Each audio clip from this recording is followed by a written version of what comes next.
I was on the wall the day they burned him. I want to start there, because everyone who tells this story starts with the great fleets and the burning worlds and the end of the Sodality, and almost no one starts with the small thing, the human thing, the one man tied to a post in a courtyard while a frightened conscript watched from a guard wall and did nothing. The frightened conscript was me. I did nothing. I have built the rest of my life on the foundation of that nothing, and I am going to tell you the whole of it, because I think the nothing is where the truth lives. My name is Ghael. I am of the Ghael. You would call us a prey species, though we do not use that word about ourselves. We say herd folk, which is gentler and just as true. We are not warriors. We were never warriors. We are soft-bodied and quick to startle, and built across 1,000,000 years for the one skill prey perfects above all others, which is the reading of danger, the flick of an ear, the wrongness in the air, the knowing before knowing that something is about to go bad. We survived on 100 worlds by being the first to feel fear and the first to run. And then the Sodality found us and conscripted us and put us on its walls, and discovered that a species built to feel danger early makes excellent sentries, even if it makes terrible soldiers. So that is what I was, a sentry, a herd creature in borrowed armor on the wall of a garrison world called Tessing's Hold, far out on the council's edge, watching a courtyard where the Sodality had decided to make an example of a human. You need to understand the Sodality before you understand the burning, because the burning only makes sense if you understand what the Sodality believed about itself. The Sodality was the military arm of the Galactic Council, the fist behind the long table, the thing that made the Council's words mean something. For 9,000 years it had kept a peace of a kind across the near reach, and it had kept that peace through a single principle, stated plainly in every garrison, drilled into every conscript, carved over the gate of every hold. Fear is the foundation of order. The Sodality did not rule through love or law or trade. It ruled through fear deliberately as a philosophy, because its founders had concluded 9,000 years ago that fear was the only thing every species shared, the only universal language, the one lever long enough to move a galaxy. A creature that fears you obeys you. A creature that obeys you does not fight. And so the Sodality made itself fearful on purpose as policy and called the resulting quiet peace, and was proud of it. The humans did not fear the Sodality. That was the whole problem, and the Sodality could not abide it. I do not mean the humans were reckless. I mean something stranger, something I watched with my prey creature's eyes and understood in my prey creature's bones before I could put words to it. The humans simply did not run the fear calculation the way every other species ran it. When the Sodality made a threat, and the Sodality was always making threats, threat was its native tongue, every species in the reach did the same instant arithmetic. How bad is the threat? How likely? What does it cost me to comply? What does it cost me to resist? The herd folk arithmetic.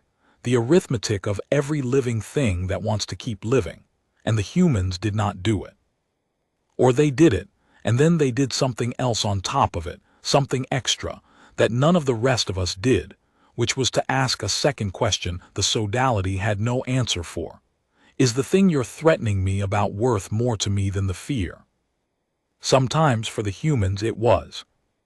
And a creature for whom some things are worth more than fear is a creature that fear cannot govern. And a creature that fear cannot govern is, to the Sodality, not a creature at all but a malfunction. A broken thing. A flaw in the universe that must be corrected before it spreads, because the Sodality's entire 9,000-year peace rested on fear being universal, and here was a species proving, just by existing, just by standing there unafraid, that it was not. That is why they burned the Diplomat. I understand that now, with the long clarity of an old creature who has had a lifetime to think. They did not burn him because of anything he did. He was an envoy. He had come under truce to the long table to negotiate some small border matter, a dispute over shipping lanes near Tessing's Hold. He did nothing wrong. He was, by every account I have ever read or heard, a quiet and courteous man, patient with the Sodality's posturing, unflinching at its threats, and that was the crime, the unflinching. He sat at the long table while the Sodality's marshals leaned on him with 9,000 years of practiced menace, and he did not flinch, and they could not bear it, because a human who would not flinch at the long table was a human who proved, in front of every other species watching, that the table's menace was empty for those who chose not to fear it. So they decided to teach the Reach a lesson about fear. They would take the unafraid man, and they would make him afraid publicly, completely, in the most ancient and primal way one creature can make another afraid, with fire, and they would broadcast it to every world in the near Reach, so that every species who had watched the human sit unflinching at the table would then watch him burn, and would learn the thing the Sodality needed them to learn, which was that no one is truly unafraid, that the fear is always there, that you only have to find the right fire to reach it. They built the post in the courtyard of Tessin's hold. I watched them build it from the wall. I remember thinking in my prey-creature way that the wrongness in the air that morning was the worst I had ever felt, and I had felt a great deal of wrongness. It was my whole function. I was bred to feel it. But this was a different order of wrong. The other conscripts on the wall, the warrior species, the ones who did not have my herd folk senses, they felt nothing. They were bored. They made the small, rough jokes that soldiers make. And I stood among them feeling the air curdle, feeling something vast and bad gathering at the edge of the world, and I could not say what it was, only that every instinct a million years of being prey had given me was screaming the same single word, which was run. I did not run. I was a conscript on a wall. There was nowhere to run to. So I stood and I watched, and I felt the wrongness build, and I did nothing. They brought the human out at the high point of the day when the broadcast would reach the most worlds. He was not large. They never were. The humans, soft and slow and small like all the unarmored species, and he walked between two Sodality marshals with his hands bound, and I will tell you the thing I noticed, the thing my prey senses fixed on and have never let go of in all the years since. He was not afraid. I do not mean he was brave. Brave is a thing you do on top of fear. Brave is the warrior species swallowing their terror and acting anyway, and I had seen that. I knew what that looked like. Fear mastered is still fear, and a prey creature can smell it. This was not that. The human walked to the post where he was going to be burned alive in front of the whole near Reach, and there was no fear in him for my senses to find. None. I swept him with every instinct I had, the way I swept everything, and where the fear should have been there was just a man. Quiet. Tired, maybe. Sad, certainly, a deep sadness, but not for himself, I do not think. A sadness that seemed to be for us, for the Sodality, for the thing it was about to do and could not be stopped from doing. He looked at the gathered marshals and the broadcasting drones and the walls lined with conscripts, and he looked, for just a moment, up at the wall where I stood, and I swear to you across all these years that he saw me, one frightened herd creature among hundreds of soldiers. He saw me, and something in his tired, sad face changed, softened, as if of all the beings in that courtyard the one he most wanted to reach was the one who was most afraid. And then they tied him to the post, and the lead marshal stepped forward to speak the words for the broadcast, the lesson, the whole point of the thing. The marshal was a Vorth, one of the great armored predator castes that filled the Sodality's high ranks, and he spoke in the trade tongue so all the Reach would understand.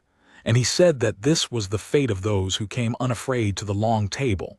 That fear was the foundation of order, that no species stood outside the law of fear, and that the human would now demonstrate for all to see that even the unflinching can be made to flinch. And the human, tied to the post, with the fire about to be lit, spoke. They had not meant to let him speak. It was not part of the lesson. The lesson required him afraid and silent and then screaming. But he spoke anyway, quietly, in the same trade tongue, and the broadcast carried it because they could not stop it in time, and what he said went out to every world in the near Reach alongside the image of his burning. And it is the reason the burning did not teach the lesson the Sodality intended, and it is the reason I am telling you this story." He did not beg. He did not curse them. He looked into the broadcasting drones at the whole watching reach, and he said, and I heard it with my own ears from the wall. I did not need the broadcast. I was close enough to hear the actual voice of the actual man. He said, "You think you're teaching them to fear you? You're wrong. You're teaching them that you have to do this. That after 9,000 years, the only thing holding your whole order together is whether you can still make people afraid. And now they're all watching you find out whether it works." He paused. The marshal had gone still. "It won't work. Not because I'm brave. I'm not brave. I'm terrified of dying. Every living thing is. That's not the question. The question is whether I'm more afraid of dying than I am of living in a galaxy run by people who do this. And I'm not. That's all. That's the whole secret you've been trying to burn out of us for years." He looked one more time up at the wall. "At me I have always believed. At the most frightened creature in the courtyard." "Don't be afraid," he said, and I do not know if he said it to the Reach or to me, but I have chosen all my life to believe he said it to me. That's the only thing they've got. Don't be afraid, and they've got nothing. And then they lit the fire. I'm not going to describe it. There are things a story does not need, and the details of a man burning are among them. You know what fire does, and the knowing is enough, and the man deserves better than to be a spectacle twice. I will tell you only that he did scream at the end, because the body screams whatever the spirit decides, because pain is pain and flesh is flesh, and there is no philosophy that stops the screaming. The Sodality got its scream. The broadcast carried it to every world in the near reach. The marshal stood satisfied because the screaming was the lesson. The screaming was the proof that even the unafraid can be made afraid, and the Sodality believed in that moment that it had won. It had not won. It had recorded itself in front of the entire near reach, doing the most desperate thing a ruler can do, and 100 worlds had watched not a brave man broken, but a frightened empire revealing that fear was the only card it had left. The human had told them exactly that in his last clear words before the fire reached him, and the words went out with the screaming, and across the reach 100 species heard both at once, the empire's lesson and the man's answer, and they did the arithmetic, the herd arithmetic, the universal calculation, and for the first time in 9,000 years the arithmetic came out different, because the man had added the second question to it, the human question. Is the thing they're threatening worth more than the fear? And 100 species, watching a courageous man burn for the crime of being unafraid, found themselves asking it. But that is the reach, and the reach is later. I want to stay on the wall with me, because I have not told you the part that is mine, the part I have to confess before I can tell the rest. When the fire was lit, every instinct in my prey creature body screamed at me to look away. That is what prey does. We do not watch the killing. We are built to flee it, to put distance and a turned back between ourselves and the horror, because watching does no good and only fills you with a terror that slows your legs. Every herd creature on every world would have looked away. It is the deepest thing we are. I did not look away. I do not fully know why. I think it was the moment he looked up at the wall, at me, the most frightened thing in the courtyard, and said, "Don't be afraid." I think I could not give him my turn back after that. I think the one thing I had to give him, the only thing a powerless conscript on a wall could give a man dying to make a point about courage, was to not look away. To be the one creature there who was built to flee and chose for him to stay. So I watched.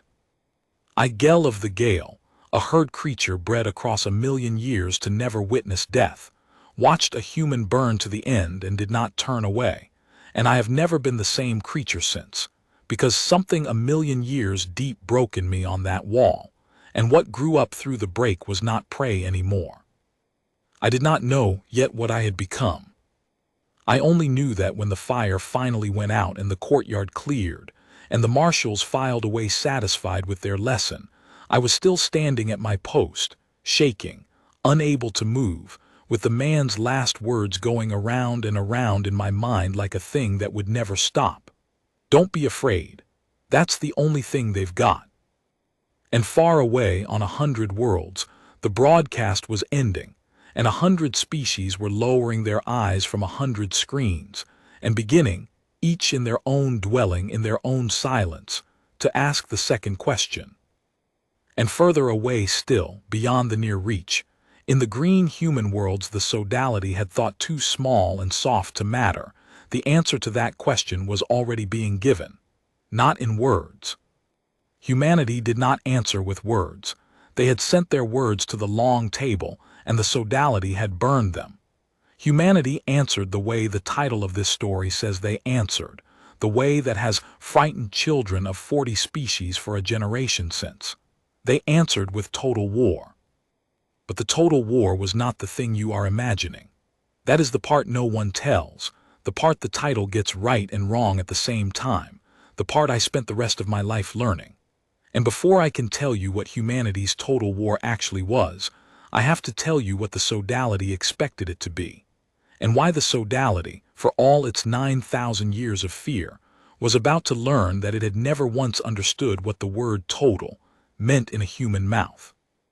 Let me tell you about the night after the burning, because that is when I stopped being only a witness and started becoming something else, and a story should be honest about the moment it turns. The garrison did not sleep well that night. I do not mean me. I mean the garrison, the whole of it, the warrior species and the conscripts, and even, I think, the marshals. There was a wrongness in Tessin's hold that I, with my prey senses, felt more sharply than anyone, but I was not the only one who felt it. You could see it in how the soldiers moved. Too loud, then too quiet. Drinking, then not drinking. Making the rough jokes, then stopping in the middle of them. A garrison that has done a clean thing sleeps clean. A garrison that has done a thing it half suspects was a mistake does not sleep at all. And Tessin's hold did not sleep. And I walked the wall through the dark hours feeling the whole hold lie awake around me. And I understood that some part of every creature in it had heard the human's last words too, and could not put them down. Don't be afraid, that's the only thing they've got. There was an old Vorth on the wall with me that night, a sergeant, one of the great armored predators, the very caste that had lit the fire. His name was Daskar. He was old for a Vorth, scarred near the end of his service, the kind of soldier who had stopped pretending to believe the things younger soldiers believed. I had served under him for 2 years, and he had never once spoken to me as anything but a herd creature, a sentry, a useful nose on a wall. But that night he came and stood beside me in the dark, looking out at the same black where I was looking, and after a long while he said a thing I did not expect. He said, "You watched it, the whole way through, I saw you. Every other herd thing on this wall turned away the way your kind does, you didn't." He was quiet a moment. Why? And I told him the truth, because it was the dark, and because the wrongness in the air had stripped away the careful distances we usually kept. I said, because he asked me not to be afraid, and looking away is the most afraid thing my body knows how to do. It was the only thing I had to give him. Daskar was silent for a long time, the old Vorth, the predator, the firelighter, and then he said, very low in a voice I had never heard a warrior caste use, "I have lit a great many fires for the Sodality. In 9,000 years of the Order, I am not the worst thing that has stood on a wall. I have always told myself the fear keeps the peace, that the fires are mercy in the long arithmetic, that a few burned keep the many from war." He looked at me, and his old scarred predator's face was doing something I did not have the experience to read. I have never once, in all those fires, had the burning creature look at the most frightened soul in the courtyard and spend its last breath trying to comfort that one. Not curse me, not beg. Comfort the frightened. He used his last words on a herd thing on a wall. Daskar turned back to the dark. I have been telling myself the fear is mercy for 40 years, and tonight a man on fire was more merciful in one sentence than I have been in my whole life. I do not know what to do with that, sentry. I am too old to know what to do with that. I did not answer him because there was no answer, but I want you to remember Daskar, the old Vorth on the wall, because he matters later, and because he is the proof of the thing the human's words actually did. The Sodality thought the burning would teach the Reach to fear. What it actually did was lodge a splinter in every creature that witnessed it. A small, unbearable splinter. The suspicion that the Empire was not strong but desperate. That the fear was not mercy but a confession. That a man who could comfort his enemy's most frightened slave while burning to death possessed something the whole 9,000. Dear Sodality did not have and could not make and could only, in its terror, try to set on fire. The splinter does not look like much the night you get it.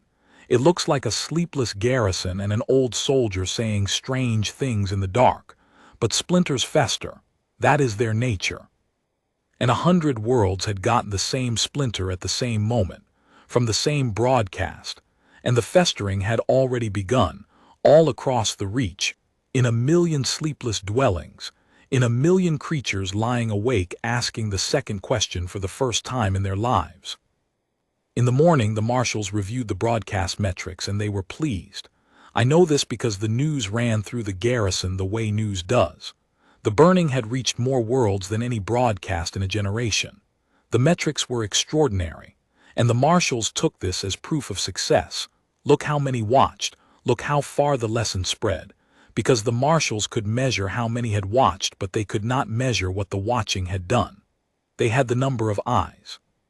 They did not have the splinter. There is no instrument in any empire that measures the splinter. And so the Sodality, on the morning after it burned the human diplomat, congratulated itself on the most successful demonstration of fear in 9,000 years, while underneath it, invisibly, in 100,000,000 sleepless minds, the foundation it stood on was beginning, very quietly, to rot. I think about that often, how a power can be proudest in the exact moment it has doomed itself. How the metric that looks like triumph is the same metric, seen true, that spells the end. The Sodality reached more worlds than ever before. That was precisely the problem.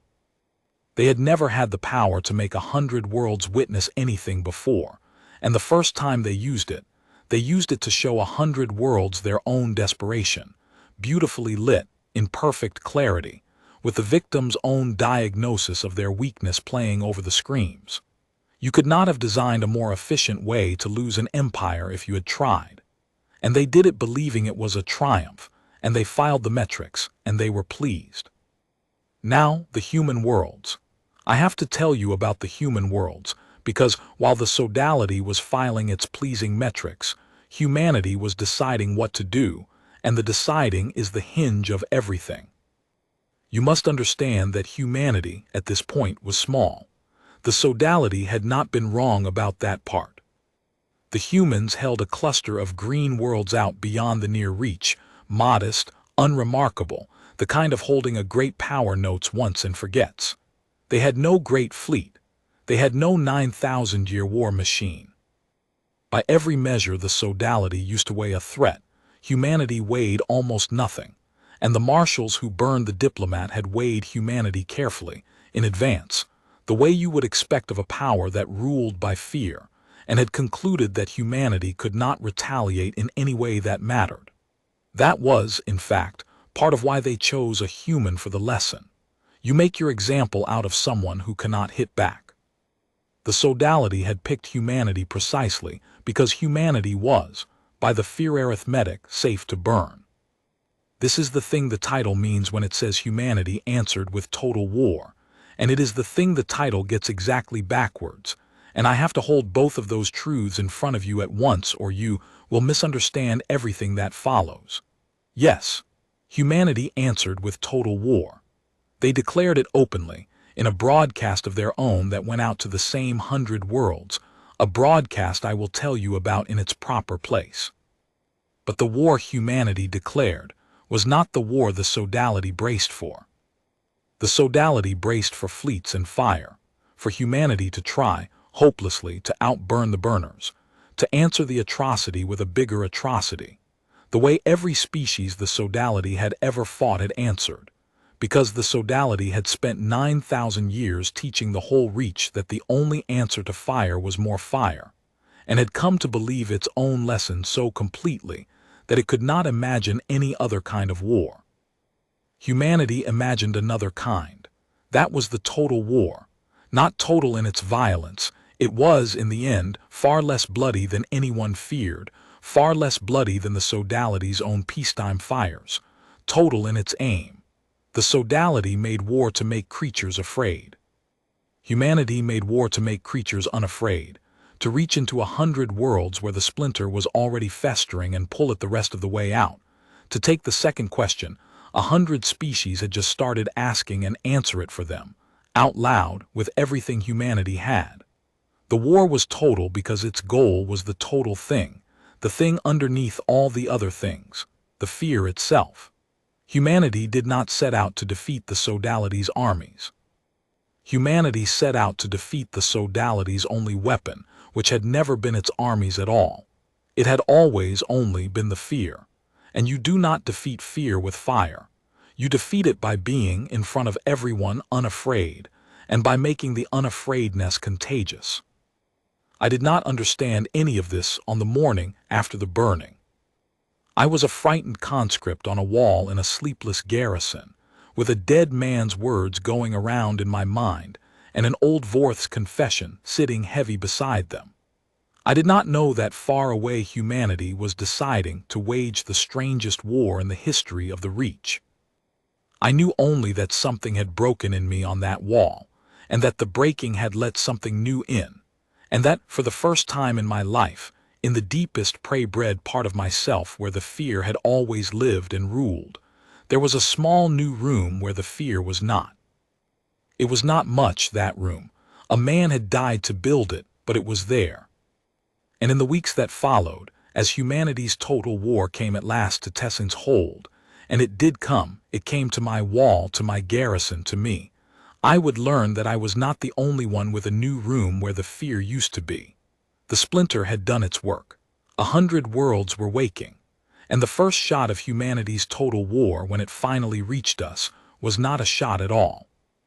But I am getting ahead of myself again. That is part 2. For now, hold the wall and the dark, and the old Vorth who lit fires for 40 years saying, I do not know what to do with that. Hold the sleepless garrison and the pleasing metrics and the small new room where my fear used to be. Because everything that comes after, the strange war, the falling empire, the thing humanity actually did, all of it grew from that one night. From a splinter, a dying man drove into 100 worlds with the last clear words of his life. Don't be afraid, that's the only thing they've got. It turned out he was right. It turned out that was the only thing they had. And it turned out humanity had come across the dark to take it. There is a thing I have to tell you about myself before the war comes, because without it you will not understand why I, of all the creatures on that wall, became the one this story happens to. You will think I was special. I was not special. I was the opposite of special. I was the most ordinary frightened herd creature the Sodality ever conscripted, and that ordinariness is the whole point. So let me be honest about how small I was before any of this reached me. I had been afraid my entire life. Not in the way that is a flaw, a thing to overcome, in the way that is a species, a way of being, the water I swam in without ever knowing it was water. The Ghael are afraid the way you are warm-blooded. It is not a feeling we have, it is a thing we are. I had been afraid of the recruiters who took me, afraid of the transport that carried me to Tessin's hold, afraid of the warrior castes I served among, who could have broken my soft body without effort and sometimes, casually, reminded me of it. Afraid of the marshals, afraid of the dark beyond the wall, afraid of the things my prey senses felt coming before anyone else could see them. I had built a whole life inside the fear, the way herd folk do, a careful small life of looking away and standing, still and never being noticed, and I had thought, if I thought about it at all, that this was simply what it was to be me, to be us. To be prey in an empire of predators that had organized the entire galaxy around the thing we felt most. And the cruelest part, the part I did not understand until the human said it, was that the Sodality had built its whole order on creatures like me. On the herd folk, on the universal fear. The Sodality's 9,000-year peace was, when you traced it to the bottom, a peace built on the backs of the frightened, on a galaxy full of species who did the herd arithmetic and complied, who looked away and stood still and were never noticed, who had each privately decided that survival was worth more than dignity because that is what fear decides, every time in every creature, when there is nothing to set against it. The Sodality did not rule the warrior castes through fear. The warrior castes were the fear. The Sodality ruled everyone else. It ruled the Ghael and the soft species and the small worlds, the 100 peoples who had no claws, by making sure we never stopped being afraid, because a galaxy of the permanently afraid is a galaxy that runs itself, that needs no governing, that polices its own obedience out of pure terror. I was the foundation of the Sodality. Me, Ghael, the frightened thing on the wall, not the marshals, not the fleets, not the fires, those were just the reminders. The actual foundation was the fear in creatures like me, and the human had looked up from the post where he was burning and seen with the last clear sight of his life exactly where the foundation was, and had spent his final breath not cursing the marshals who held the matches but speaking to the foundation, to me, to the frightened. Because he understood, in a way 9,000 years of marshals never had, that the empire did not rest on its predators. It rested on its prey. And if the prey ever stopped being afraid, the whole thing would simply fall, because there was nothing else holding it up. There had never been anything else holding it up, and the marshals with their fires were not the building. They were only the men shouting at the foundation to keep being afraid. Don't be afraid, that's the only thing they've got. He had not been speaking poetry. He had been speaking engineering. He had located the single load-bearing element of a 9,000-year empire, and it was the fear in the heart of the herd, and he had spent his death trying to remove it. One creature at a time if he had to. Starting as it happened with me. I did not sleep those weeks after the burning. My prey senses, always sharp, became almost unbearable. I could feel the wrongness rolling toward Tessin's hold from far away, a vast slow front of change, the way you feel a storm before any cloud appears. The other conscripts felt nothing, or felt only the ordinary tension of a garrison waiting for a war it had been told was coming. The marshals had announced it, you see.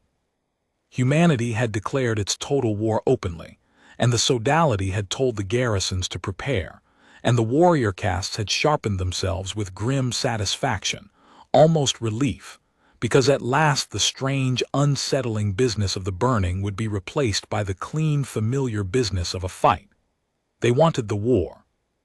The war would make the splinters stop itching. The war would let them stop thinking about the man who comforted the frightened slave and go back to being predators, which was the only thing that had ever made them feel safe. But I felt what was actually coming, and it was not a war the way they meant. I could not have told you how I knew. My senses were built to read danger, and what rolled toward us out of the human dark did not read as danger. That was the wrongness of it. The thing my whole body was straining at could not be sorted into the only category my body had. It was vast, and it was coming, and it was aimed at us, and it was not danger. I had no word for a thing like that. There is no word in the herd tongue for a power that comes for you and means you no harm, because in a million years of being prey, we never once encountered such a thing, and you do not make words for things that have never happened. Daskar felt it too in his own way, though he did not have my senses. The old Vorth had changed since the night of his confession.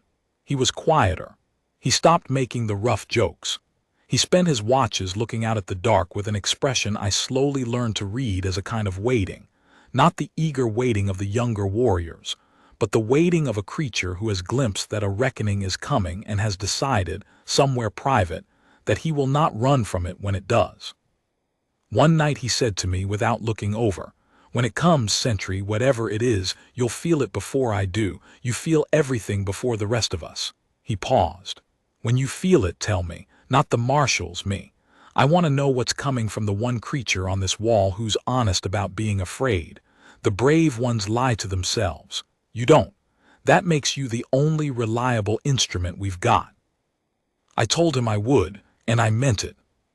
And it is the strangest thing, looking back, that in the weeks after the burning, The most frightened creature in the garrison and the old predator who had lit the fire became, quietly, something like friends, two beings who had both gotten the splinter and could not put it down, waiting together on a wall for a war that did not read as a war, in an empire that did not yet know it had already lost the only thing it ever had. And then, one gray morning, I felt it arrive. The front of wrongness that had been rolling toward us for weeks finally reached the edge of my senses' range and resolved into something I could almost grasp, and I stood very still on the wall, every instinct alight, and I understood three things at once.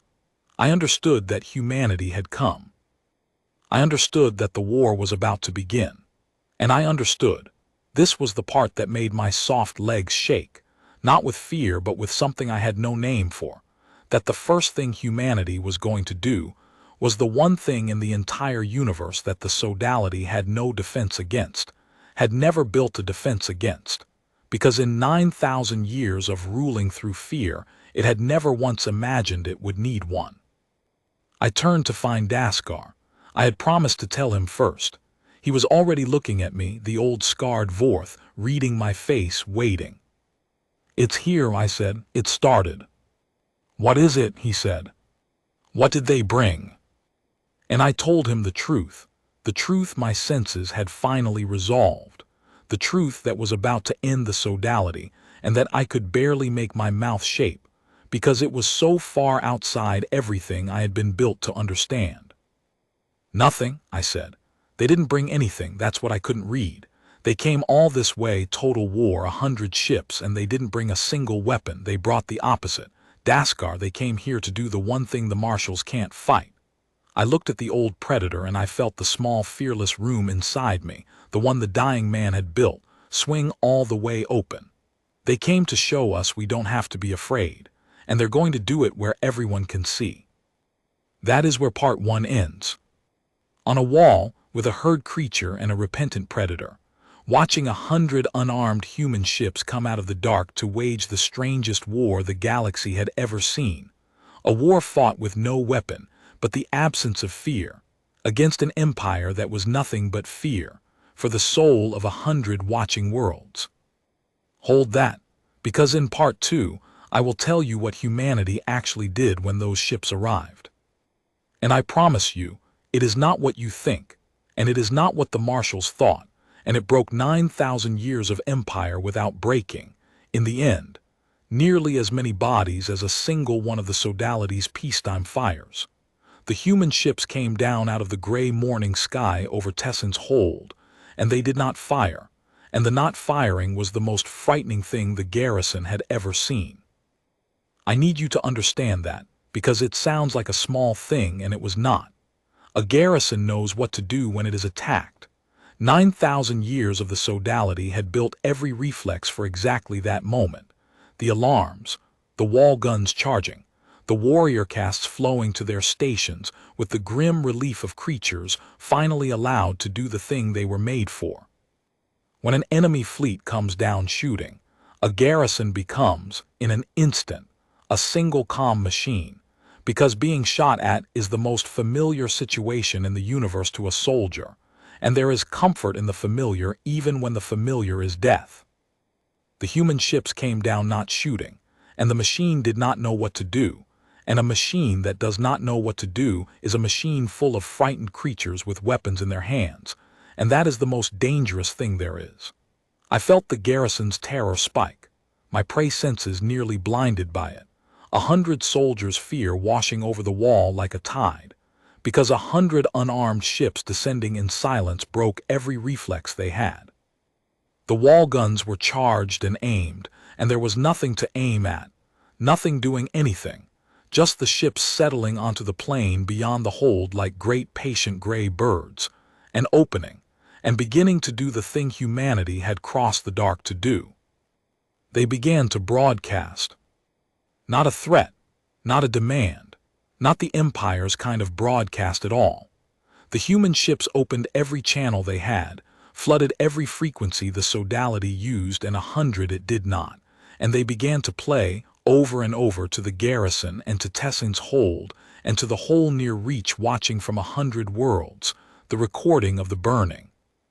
I have to make you understand what that meant, because it is the genius of the whole war, and it is so simple that the Sodality in 9,000 years had never once defended against it. The Sodality had broadcast the burning to teach fear.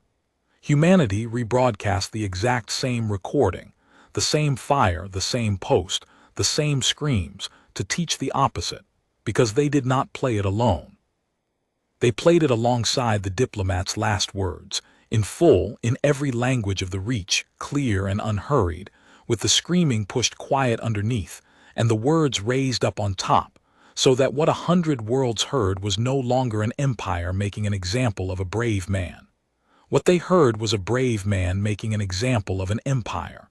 The same footage, the opposite lesson. Humanity had not needed to film anything new.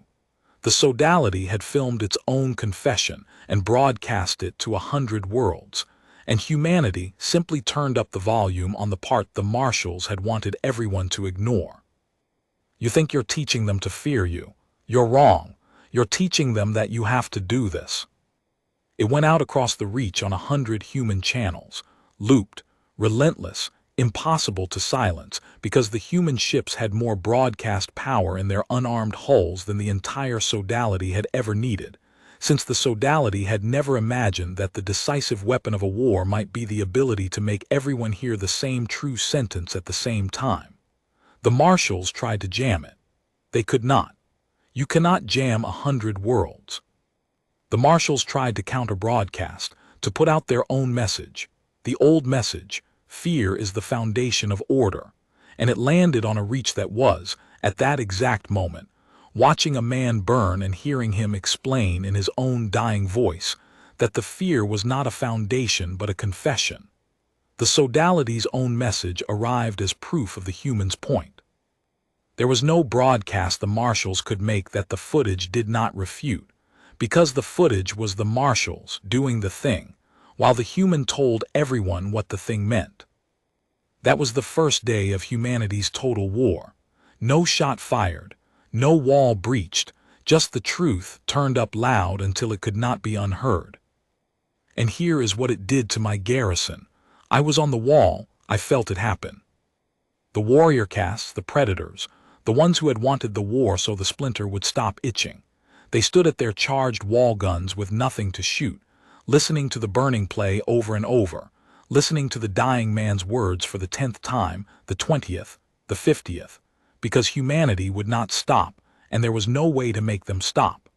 And a soldier can steel himself against an enemy's fire. There is no steeling yourself against a true thing repeated until it wears through. Hour by hour, I felt the garrison's terror curdle into something else, something the marshals had no protocol for, because it was happening inside their own soldiers, and there is no wall gun you can aim at the inside of your own troops. I felt the splinter, in 100 minds at once, finally begin to come out. Daskar stood beside me through all of it. The old Vorth did not flinch at the footage. He had lit it, after all, he could not flinch at his own hand. But I watched something settle in him, some long-postponed account finally coming due. Around the 40th repetition of the Diplomat's words, he said, very quietly, not to me exactly, more to the gray morning, "He's not going to stop, is he? The dead man. He's just going to keep saying it until every one of us has heard it too many times to pretend we didn't." He almost smiled, the grim old smile of a soldier recognizing a tactic he wished he'd thought of. That's the war. That's the whole war. They're not going to kill us. They're going to make us understand. And there's no armor for that. I've worn armor my whole life, and there's no armor for that. The marshals understood the danger too, eventually, and they did the thing that doomed them, the thing that fear always does when it is finally cornered, which is escalate. If the broadcast could not be jammed, then the source had to be destroyed. The marshals gave the order to fire on the human ships, the unarmed ships, sitting open on the plain, broadcasting. It was, in the Sodality's logic, the only move. You silence a thing by destroying it. 9,000 years of fear had no other verb. And the order went to the wall guns. And the wall guns were crewed by the warrior castes. and the warrior castes had been listening to the burning and the words for 2 days. I was there when the order reached our section of wall. I felt it come down the line, marshal to officer to gun crew, the command to open fire on the broadcasting ships. And I felt the thing that happened next, felt it in my prey senses like a great silent crack running through the whole garrison. And it is the moment the Sodality fell, though the Sodality would take months yet to finish falling. The gun crews hesitated, all down the wall. Not in coordination. There was no plot, no mutiny planned in the dark, nothing the marshals could have caught. Just 100 predators, individually, privately, each in his own heart, looking down the barrels of charged wall guns at 100 unarmed ships full of creatures whose only weapon was the truth about the Empire, and each one, alone, doing the second arithmetic. The human arithmetic. Is the thing they're ordering me to do worth more than what I'd have to become to do it? For 9,000 years, the answer had always been yes, because the alternative was to be afraid, and fear decides every time when there is nothing to set against it. But the diplomat had set something against it. He had spent his death building in 100,000 minds, a small new room where the fear was not, the same room he had built in me on the wall. And now, with the order to fire ringing in their ears, 100 predators each walked into that small new room and found for the first time in 9,000 years that they had somewhere to stand that was not inside the fear. And from that small new room the order looked like what it was. Not duty, not order. Just an empire cornered, asking them to murder unarmed truth-tellers to keep 100 worlds from hearing a dead man's last words. The wall guns did not fire. I want to be precise about this, because it is the hinge of the war and the stories get it wrong. They make it sound like a grand mutiny, banners and speeches. It was nothing like that. It was quieter and far more terrible. The marshals gave the order and the gun crews simply did not. No one announced refusal. No one fired on the marshals. The guns just stayed silent all down the wall, 100 crews each privately deciding, and the silence of those guns was louder than any battle, because it was the sound of the foundation finally choosing to stop holding the building up. The marshals screamed the order again. The guns stayed silent. And in that silence, every creature on the wall understood at the same moment that the thing that had ruled them for 9,000 years had just discovered it could no longer make them afraid enough to obey, and that this discovery was the end of everything, and that it had cost humanity not a single shot to bring about. Daskar lowered his head beside me, and I heard the old Vorth let out a breath he might have been holding for 40 years. "There it is," he said softly. "There it is. They built the whole thing on us being more afraid of them than of ourselves, and the dead man just untaught it. One sentence at a time." He looked at me, and his old scarred predator's face had something on it I had never seen on any warrior caste in my life, something that took me a moment to recognize because I had never had cause to look for it there. It was peace. I lit that fire, Sentry. I helped make the recording that's killing the empire I served. There's a justice in that I don't deserve and I'm grateful for anyway. The marshals, of course, did not surrender. Fear does not surrender. It knows no other move but more fear, and so the marshals reached for the only thing left, the thing every cornered tyranny reaches for at the end. If the soldiers would not fire, the marshals would fire themselves, on their own troops, to make an example, to do to the wall what they had done to the diplomat, to teach the garrison through terror that disobedience burns. The marshals turned the hold's internal weapons on their own hesitating gun crews. And that was the moment humanity's total war stopped being only broadcast, and the only moment in the whole war that bodies fell in any number. Because when the marshals fired on their own soldiers, the soldiers at last fired back. Not the prey, not me, not the herd folk, we had no weapons that mattered, but the warrior castes, the predators, turning on the marshals who had just tried to burn them for the crime of refusing to burn the innocent. It was brief. It was brutal.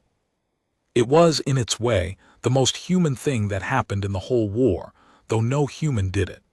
A garrison choosing, in one violent hour, that it would rather destroy its own masters than become the thing its masters demanded. And when it was over, the marshals of Tessing's hold were dead, killed by their own soldiers, and the human ships on the plain were still broadcasting, still playing the burning and the words, and the wall was held now by creatures who had just chosen with blood that they would not be afraid anymore. I did not fire a shot. I want that on the record, the same way I put my doing nothing on the record at the start. When the wall turned, I stood at my post, a herd creature with no weapon that mattered, and I watched the predators around me make the choice the Diplomat had built them the room to make, and I did the only thing I had ever been able to do, the thing I had done on the day of the burning, the thing that was my whole contribution to the fall of a 9,000-year empire. I did not look away. I bore witness. I, Ghael of the Ghael, the most ordinary frightened creature the Sodality ever conscripted, stood on a wall and watched the fear end, and refused, as I had refused once before, to give the moment my turn back. When the firing stopped, Daskar found me. He was wounded. He had fought, of course he had fought. He had turned his old guns on the marshals he had served for 40 years. He sat down heavily against the wall, bleeding, and he looked out at the human ships still broadcasting on the plain, and he said the thing that I have carried beside the Diplomat's words for the rest of my life, the two sentences that between them contain everything I know about what happened at Tessing's hold. He said, "The Empire told us fear was the foundation of order, and it was true. That was the terrible thing, it was true. Fear was the foundation, they just never told us we could take the foundation out." He coughed and looked at me, the frightened sentry, the herd creature, the foundation itself. "You were the foundation, you know, your kind, the afraid ones, not us. We were just the men shouting at you to keep being afraid." He almost laughed. "And the humans came all this way, total war, 100 ships, and all they did was teach the foundation it could stand up and walk away. And the whole thing fell, because there was never anything else holding it up. There was only ever the fear, and the fear was only ever in you, and a dead man taught you to set it down. That is the war the Sodality lost, not on a battlefield.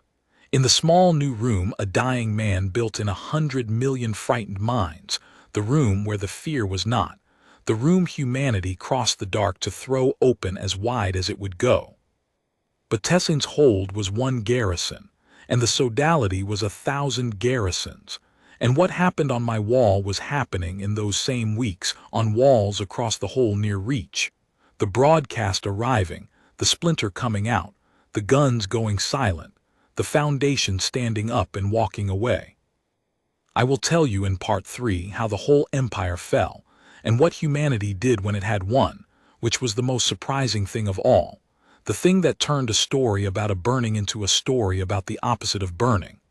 And I will tell you what became of me, Ghael of the Ghael, the frightened conscript who did not look away, and of Daskar, the old predator who lit the fire that ended his world and found peace in the ending.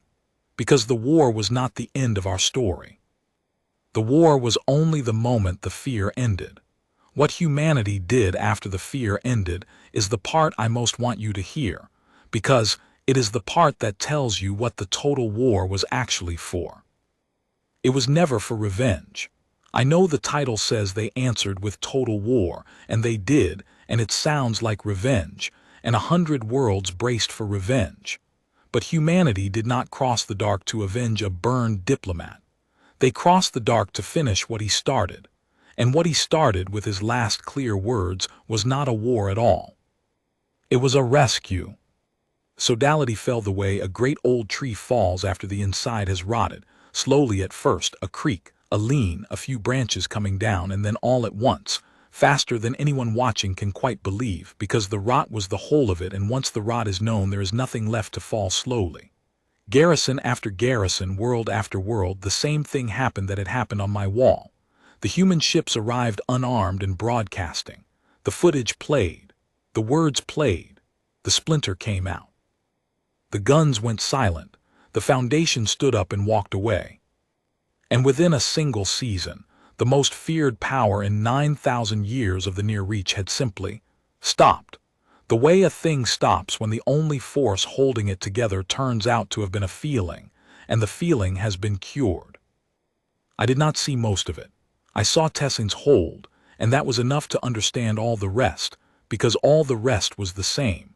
What I want to tell you about is not the falling. The falling is the part the histories cover well. I want to tell you about what humanity did when the falling was done, because that is the part the histories cover badly, and it is the part that took an ordinary frightened creature like me the rest of my life to understand, and it is the only part that actually matters. When an empire built on fear collapses, there is a moment. I have read enough history now to know it is always there, when the thing that ruled becomes, suddenly, the thing that is vulnerable. The marshals who had terrorized 100 worlds were, in the season of the fall, scattered and powerless and afraid, and the 100 worlds knew exactly who they were and exactly what they had done, and for a brief terrible window the whole reach hung on a single question, which was, what now happens to the ones who held the matches? This is the moment every cycle of empire turns on. The conquered, freed, reach for the throats of the conquerors, and the fear that ruled them becomes the rage that consumes them, and the new order is born in the same blood as the old, and nothing actually changes except the name of the thing everyone is afraid of. The Sodality had taught the reach that the answer to fear was fire. 100 worlds, freshly freed, with their tormentors suddenly within reach, prepared to give the marshals the only answer the Sodality had ever taught, to burn the burners, to do to the predators what the predators had done to the Diplomat, to close the 9,000-year circle the way such circles always close. And humanity stopped them. Not with force. By then humanity barely needed force. The reach would have followed humanity anywhere, the small green people who had crossed the dark and broken the fear without a war. Humanity stopped the reckoning the only way that lasts, which is by standing in front of it and saying no, and explaining why. And the explaining is the thing I crossed the rest of my life to understand. A human came to Tessing's hold in the season after the fall. Not the Diplomat, he was Ash. He had been Ash since the first day of this story. A different human, a woman, one of the ones who had crewed the unarmed ships, and she came to the hold where the marshals had been killed and the human Diplomat had been burned. And she gathered the freed creatures of the garrison, the herd folk and the warrior castes and all the rest, and she stood in the same courtyard where the post had been, and she told them what humanity had come to say. I was there. Of course I was there. I would not have looked away from that for anything in the universe. She said, "We know what you want to do. We've wanted to do it ourselves. You have no idea how much. They burned our Diplomat alive and broadcast it to 100 worlds to teach you to fear." A man who came under truce, who never raised a hand, who spent his last breath trying to comfort the most frightened person in the courtyard. She paused, and I felt my soft chest tighten, because I knew who the most frightened person in the courtyard had been, and I understood that humanity knew too, that they had heard his last words as clearly as I had, that they knew about the creature on the wall he had spent his death trying to reach. We could give the marshals to you. We could let you do to them exactly what they did to him. It would be just. I want to be honest with you, it would be just. No one in this reach would say it wasn't deserved. She looked around the courtyard, at the freed and the frightened and the repentant, at the place where the post had stood. But we didn't cross the dark to make a galaxy that burns people. We came to make a galaxy that doesn't. And those are not the same war. If we let you burn the marshals now, we win the battle and lose the only thing worth winning, because a reach that answers fire with fire has not been freed from the Sodality. It has just become the Sodality with new faces. The fear would still be the foundation. We'd have changed everything except the one thing we came to change. Her voice was very steady. Our Diplomat didn't die to put new tormentors on the wall. He died to teach 100 worlds that they didn't have to be afraid. If you burn the marshals, you prove the lesson was a lie. You prove that underneath everything you really were just afraid, and the only thing you ever wanted was a turn at holding the matches. Don't prove that. Please. He gave his life so you'd never have to prove that. Let the most frightened among you be the ones who decide. Because if even the herd folk, even the prey, even the ones who had the most reason to fear and the most reason to hate, if even they choose not to burn, then the lesson holds, and a galaxy is actually free, and his death actually meant the thing he died believing it would mean. And then she did the thing that I have never been able to speak of without my old soft voice failing, the thing that ended the cycle that every empire before had been unable to end. She turned to the herd folk, to us, to the prey, to the creatures the Sodality had built its whole order upon, the foundation, the afraid, and she put the question of the marshal's fate, the question 100 warrior worlds were straining to answer with fire, into the hands of the ones who had always been most afraid. She looked in that crowd for the most frightened face, and found mine. I do not know how, I have wondered all my life. Perhaps the Diplomat's last broadcast had shown them the wall and the creature on it. Perhaps a herd creature's fear is simply visible to anyone who looks. But she found me, Ghael of the Ghael, in that courtyard, and she said, You watched him die, didn't you? You're the one he spoke to. And I could not answer, my throat would not work, but I did not look away, and she saw that I did not look away, and she understood. Then you decide, she said. Not the warriors, you. The most frightened creature here gets to choose what we do with the ones who made you afraid. That's the whole war right there. That's everything. What do we do with them? And the courtyard went silent. 100 worlds worth of silence in one small place, and every creature there turned to look at the herd thing, the prey, the frightened sentry, who held in his trembling hands the fate of the marshals who had ruled the Reach for 9,000 years. I want to tell you I was wise. I was not wise. I was a frightened creature who had watched a man burn and had spent a season learning to set down a fear 1,000,000 years deep, and I had no wisdom, only the small new room the Diplomat had built in me. And I stood in that room and I looked at the marshals, the ones who were left, scattered and powerless, and yes, afraid now, afraid the way they had made the whole Reach afraid. And I looked for the rage I was supposed to feel, the rage that would have been just. The rage 100 warrior worlds were holding their breath for me to speak. I could not find it, that is the truth. I looked for it and it was not there, because the small new room the Diplomat built had no place in it for the thing the marshals had, the fear that becomes fire, and standing in his room I simply could not become the thing he had died to spare us from. I thought of him looking up at the wall. I thought of don't be afraid, that's the only thing they've got. And I understood in that silent courtyard that the marshals had only ever had the one thing too, and that if I answered them with fire I would be picking up their only weapon and proving it was the only weapon, proving the Diplomat wrong, proving that underneath everything the herd was just afraid and wanted its turn, and I would not. I would not give him that. He had spent his death on me. I would not waste it on a fire. So I spoke. My voice was thin, Ghael voices are always thin, but the courtyard was silent enough to carry it. I said, He told me not to be afraid, so I'm not going to be afraid of them anymore, and you cannot burn a thing you are not afraid of. You burn what frightens you, that is the whole of why they burned him, because he frightened them, because he would not fear them back. I looked at the marshals. At Daskar's old caste, the predators, the fire lighters, brought low. I am not afraid of you. None of us has to be, ever again. And because I am not afraid of you, I do not need you dead. I need you to understand. The same thing the dead man needed. He didn't want you afraid and he didn't want you ash. He wanted you to understand. So that is my answer. Let them live. Let them understand. Let the last thing the fear ever does in this Reach be the moment the most frightened creature in it chose not to pass the fear on. There was no cheer. It was not that kind of moment.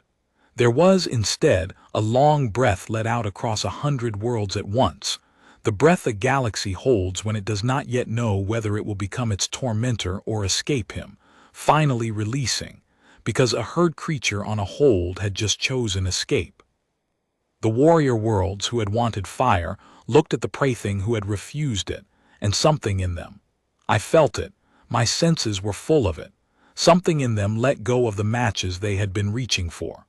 Because if the most frightened creature in the Reach could set down the fear, then there was no excuse left for anyone to pick it up.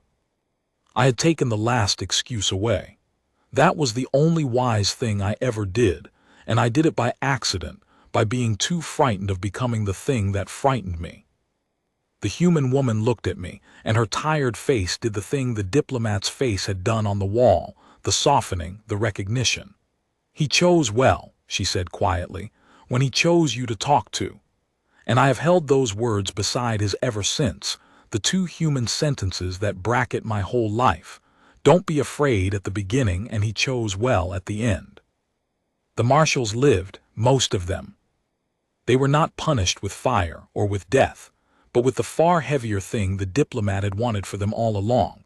They were made to understand, to live in the Reach they had terrorized, unfeared now, ordinary now, watching a galaxy organize itself around the one principle they had spent 9,000 years insisting was impossible, that creatures could live together without fear as the foundation. Some of them could not bear it and went into the dark to die alone. Some of them, and this is the part that still astonishes me, some of them changed.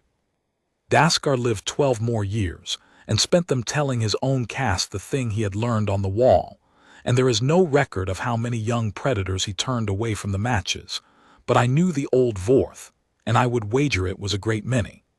He died peacefully, which a fire lighter has no right to, and which humanity's mercy gave him anyway, and which he used every day of those 12 years to earn. And me, Ghael of the Ghael, the frightened sentry who did not look away. I am very old now, telling you this from the far end of a long life, and I have spent that life doing the only thing the war ever qualified me to do, which is to bear witness, to go from world to world, herd creature to herd creature, prey to prey, and tell the frightened ones the thing a dying man told me on a wall. That the fear is the only thing the tyrants have. That you are the foundation, not them. That you can stand up and walk away and the whole terrible building will fall, because there was never anything else holding it up. I tell the prey what the predator could not, because I am one of them, because they believe it from me in a way they could not believe it from anything with claws. I am the diplomat's last word, still traveling, still being spoken, a million minds later. You asked, the title asked, about the total war. The Galactic Council burned humanity's diplomat alive, and humanity answered with total war, and 100 worlds braced for the fire to be answered with fire. I have told you the truth of it now. The war was total, the most total war ever fought, because it aimed at the most total thing, not the empire's body but its soul, not its armies but its only weapon, the fear itself. And humanity won that total war without becoming the thing it fought, which is the only victory in the history of war that was actually a victory, and not just a change of tyrants. They did not answer the burning with a bigger burning. They answered it with the one thing fire cannot survive, which is a galaxy that has decided, all at once, in 100 million small new rooms, that it will not be afraid anymore. The diplomat knew. At the post in the fire with his last clear breath, he knew exactly what he was doing and exactly what it would cost and exactly who he most needed to reach, and he spent his death reaching the foundation, the prey, the frightened, the one creature on the wall who was built to flee and chose to stay. He did not die teaching us to fear. He died teaching us we were the only thing the fear had ever stood on, and that we could, any time we finally chose to, simply stand up. That is what humanity's total war was, not revenge, not annihilation, a rescue finished.